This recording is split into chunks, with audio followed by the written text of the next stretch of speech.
Join Boise State Public Radio for a concert with blues guitarist and vocalist Coco Montoya at the Treefort Music Hall in Boise, February 13th. This concert is in honor of longtime KBSU DJ Arthur Ballinger, who is retiring after 47 years. Doors at 6, concert at 7 on the 13th of February for a night with Coco Montoya at the Treefort Music Hall. Details at boisestatepublicradio.org. For more than a decade, Catch has been helping families get back on their feet. They're a housing first nonprofit working to provide new beginnings for those experiencing homelessness. And in 2024, they had their most impactful year yet. Joining us now to talk more about this accomplishment are Executive Director Stephanie Day and former Catch client Skylar Allenbaugh. I want to welcome both of you to the program. Thank you. Thanks, Gemma. Stephanie, how many families was Catch able to help last year? Oh my goodness. We were able to house 114 families, which was like 30 more than any prior year. So it was a huge increase for us. It was amazing.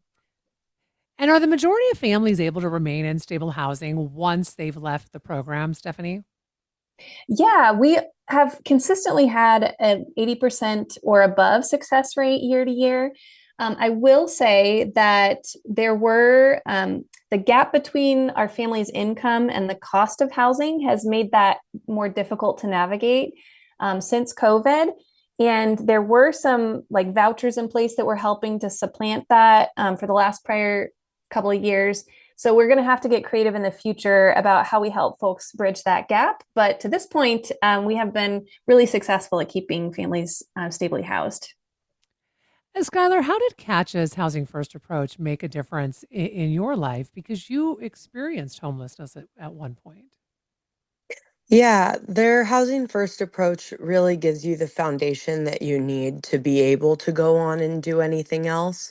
A lot of the resources that are provided to you when you're homeless are resources to help you get a job or get food to eat or get diapers for your children and that kind of thing. And it's like you can't put any of those to really good use unless you have that foundation of housing first.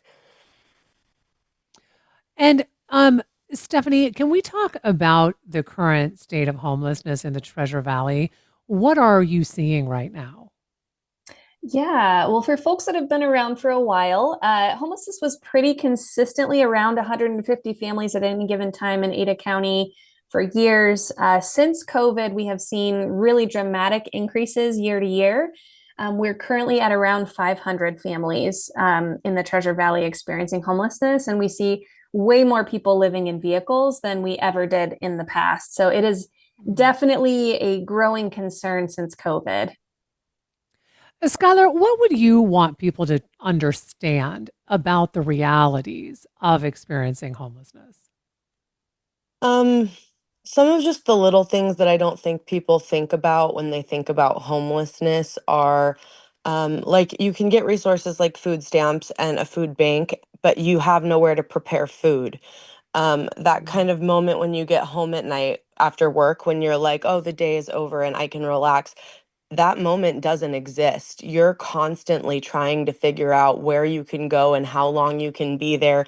Even in the case of like parking lots, you have a limited amount of time before you're asked to leave. So it's just kind of a constant struggle of having no sort of rest or reprieve. Skylar, I'm also curious how having stable housing has impacted other aspects of your life.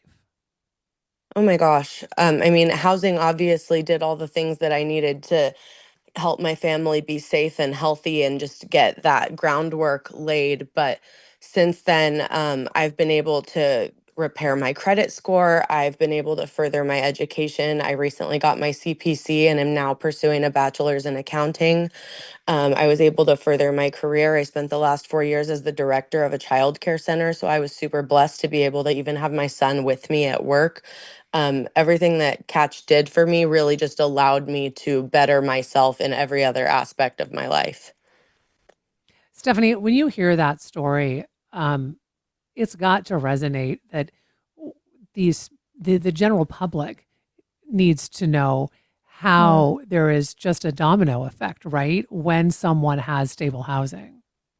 Oh, 100%. Yeah, we think about homelessness like it's just a financial matter, but it's really so complicated on so many different levels, and every single family is experiencing something a little bit different.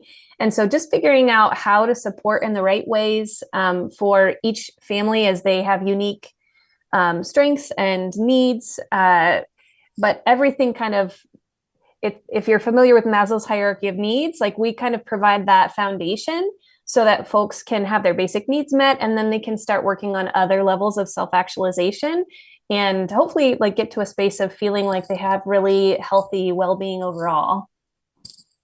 And Stephanie, I know that Catch deals most basically with families, but I want to talk a minute about adult-only housing. Because 2 weeks ago, the Idaho Supreme Court put a halt to Interfaith Sanctuary's new building on State Street. I do know they actually do house some families sometimes. And it put the future of that shelter in a lot of doubt. So Stephanie, if interfaith disappears, what would that mean for Catch, for your clients, even for people who are experiencing homelessness that are not your clients? Yeah, so we do have a housing program for adult-only households as well. And we have a street outreach program for folks that are unsheltered.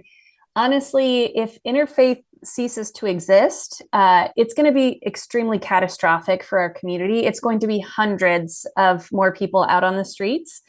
And that, has domino effects in the community. It's going to impact people's health and emergency room visits and how long that takes. It's going to impact businesses and just like so many different levels of people's lives. So we're really hoping that the community can come together in some kind of proactive solution. Hopefully it's interfaith, but if it's not, we really need to figure out what are we going to do, because we can't let hundreds of people just move out onto the streets. Stephanie, how can people help if they're interested in getting involved with Catch? Yeah, so if folks want to get involved, we have a catch@catchprogram.org email, and folks can just email that, and we'll send them a list of volunteer opportunities that they can kind of pick and choose what they're interested in doing. We have drives that people will do to, when somebody loses their housing, they generally lose all of their belongings in the process. So maybe we do a pillow drive or a toothpaste drive or something that a family might need to set up their new home. We have different engagements with when families are moving into their housing and helping with moves. So there's lots of different options that folks could kind of plug in if they'd like to do that. Well, I want to thank both of you so much for coming in and talking with us today, and congratulations on doing so much this last year and exceeding your goals. We've been talking with Executive Director Stephanie Day, Executive Director of Catch, and former Catch client Skylar Allenbaugh, talking about the importance of stable housing as well as the current state of homelessness here in the Treasure Valley. I'm Gemma Gaudette, and this is Idaho Matters. We're more than just podcasts and a radio station at Boise State Public Radio. We're a trusted resource and a lifeline for communities across Idaho. It's up to all of us to safeguard public media's future. You can learn more at protectmypublicmedia.org. Together, we can ensure that Boise State Public Radio remains a trusted resource for you and your neighbors for generations to come.